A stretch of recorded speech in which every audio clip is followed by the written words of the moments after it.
Hey everyone, Brandon from Brandon's Baseball Cards here. Tonight I'm going to be doing actually a rack pack break. I don't always do these on my channel. I have from time to time, but I thought it would be fun. I've been, doing a lot of videos where I've been discussing trends in the hobby and showing a little bit of my collection, but it's been a little while since I've done one of these. So hopefully it'll be good. We've got some junk rack packs to open.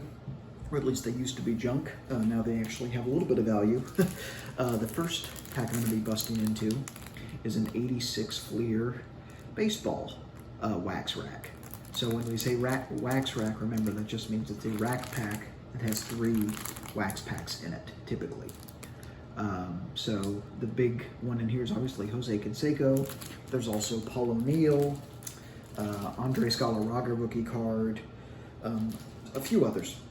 Not a whole lot of value, but again, about maybe 3 months ago, these were about $6 a pack, and now they're $12 a pack on the Baseball Card Exchange website. So they pretty much doubled in value, which is pretty crazy.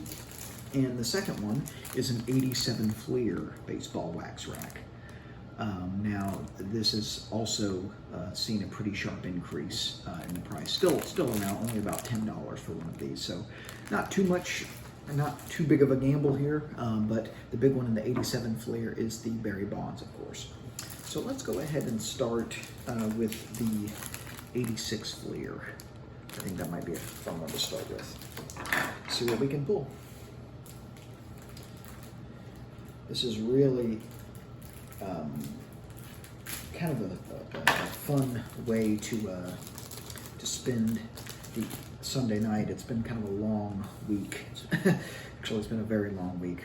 I started back teaching this past week, and I love my job. It's a lot of fun, but I'm very tired. So here we go with pack 1 of 86 Fleer baseball. Let's see what we have. The sticker is a Giants. Okay. Ironically, a future Hall of Famer, Pete Rose card. Of course, he is not in the Hall of Fame because of his betting on baseball while he was a manager. Juan Agosto. Some of these players I have not heard of, but we're going to do our best. There's Earl Hershiser, second year card. That's pretty cool. Barry Bonds. Okay. Roger McDowell. Darryl Motley. 86 is actually the year I was born, so some of these players I did see play when I was younger, but some I did not. Oh, this is a decent player right here. There's Willie McGee. That's cool. Mike Brown. Kent Tekulve. Larry Herndon. I actually got his autograph on a couple of cards. He was a hitting coach for a single A team, I believe the Tigers affiliate, when I lived in Fort Myers, Fort Myers, Florida. His team came to town, and I got him to sign a couple of cards. He was a nice guy. There's Marty Barrett.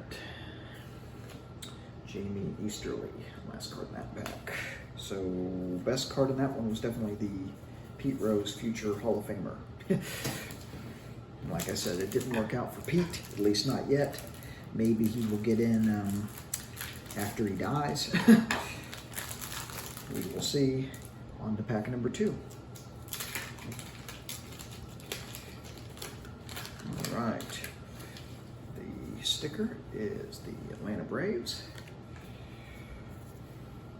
Andre Thornton. Palmer. I was actually going to save these packs as part of a big break that I do at Christmas time. I open a lot of packs typically. I was going to save these 2, but I have a lot of others that I'm saving that are newer product, and I just thought this would be a fun activity for the evening. We can all get our breaking open baseball cards fix for the day, which is always great. Ron Darling. Nothing notable in here at all. That's kind of the risk you take when you decide to open this stuff. Absolutely nothing notable.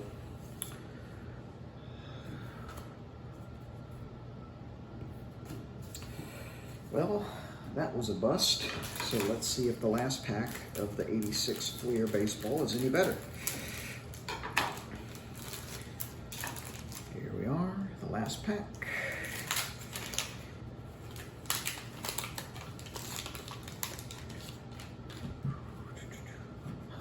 One of my most hated teams as a Reds fan, the St. Louis Cardinals, is the sticker.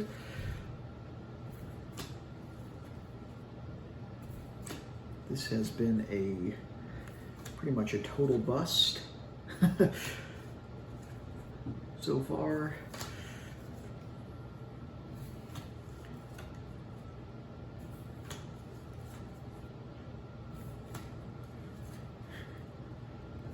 Yeah, this has been terrible. Wow, look at the printing on the back of that. Terrible. Off center, terribly off center, and really bad printing. The quality during this time period was not necessarily the best. A lot worse than it is now, that is for sure.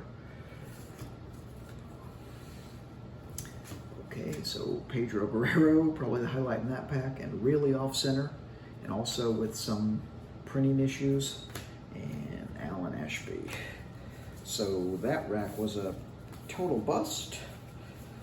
But that's part of the risk you take when you open this stuff. And that's why I don't necessarily like to open the riskier stuff. And again, just to repeat something, one of the great things about opening this type of product, when you open a wax rack, these are impossible to search. Absolutely impossible, and there's no way. You can't see the cards that are on the back. You can't see the cards. You may be able to see the front card, but very, very difficult. In fact, I'm not even sure you can do that on the front because there's a sticker on the front. So virtually impossible to search. So if you're worried about someone searching, before they sell you a pack, it might just be good to get a wax rack if you're looking to open the stuff, because it's pretty much impossible. So here we go. This is the 87 Fleer baseball. Now there are two variations to these packs. There's a blue one, and then there's the red version. They're about the same price. I'm not really sure if one's rarer than the other. But one of the cool things about Fleer product is that you don't have to worry about the gum like you do with Topps. You get a sticker, which is, harmless. I used to collect or put these on things when I was a kid. Let's see what we have here. Maybe this rack will be better. We're looking for the Barry Bonds rookie. It's the big one. There's Dennis Lamp. There's Pedro Guerrero, who we saw in the first rack. There we go. I love this design. 87 Fleer is a lot of fun. Not a lot of value once you open it. Ron Darling, another repeat from the first one. Not a lot of value. You can get a complete set for not a lot of money. The real value lies in keeping it unopened, but even then the value is for a single rack pack, where $10 maybe. Not very expensive. And there is Chris Welch. He is the Reds broadcaster. I might actually send that to him to sign. That'd be kind of neat. Put that one aside. There's a Hall of Famer, Mike Schmidt, Glenn Hubbard, and Darryl Porter. So, pretty much a bust. Anything that isn't a Bonds or, maybe a Jose Canseco or Maguire's, pretty much a bust. But we'll see what we get in pack number 2. Maybe we'll do a little better. The sticker is the Dodgers. Let's see what we have here. Not a player I've ever heard of. Ken Griffey Sr., that's nice. How many home runs did he have at this point in his career? 121 career homers. His son had a little bit more than that in his career, right? Just a few more. Dennis Oil Can Boyd, one of the most awesome nicknames. There's a Hall of Famer, Jim Rice. Back-to-back Hall of Famers, actually. One of the best contact hitters in the history of the game, Tony Gwynn. 338 lifetime hitter, 434 career strikeouts. If you can imagine, someone like Aaron Judge strikes out almost 200 times in a single season now. You know, pretty crazy that someone like Tony Gwynn struck out 434 times his entire career. Insane when you think about it, the differences in the game now. There's Ted Simmons, Hall of Famer. Kind of a surprise selection last year, or some were surprised. I was one of those. There's Bud Black.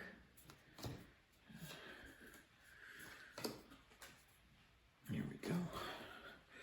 So, also pretty much a bust so far, but it's a fun break.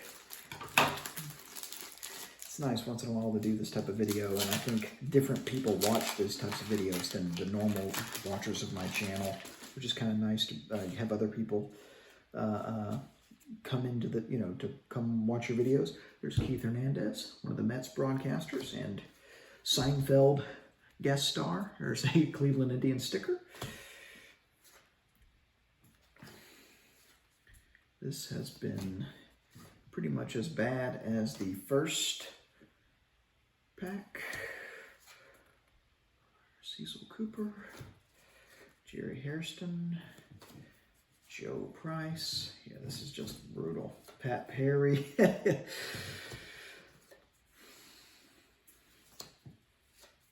We're getting a lot of Reds, which is cool. I mean, they're not really big names, but as a Reds fan, that's kind of cool, I guess. Yeah, this was a total bust. There's Milt Thompson, and there's Dan Quisenberry. So, nothing really to highlight here. I had got an 87 Fleer Schmidt in here. Nothing really of note in the 86 Fleer, except maybe a Pete Rose Future Hall of Famer card, if you want to call that a highlight. But nonetheless, fun little break. That's all I have for you guys tonight. Hope you all have a great night. Stay safe, stay healthy. Hope your family's doing well. Keep collecting vintage baseball.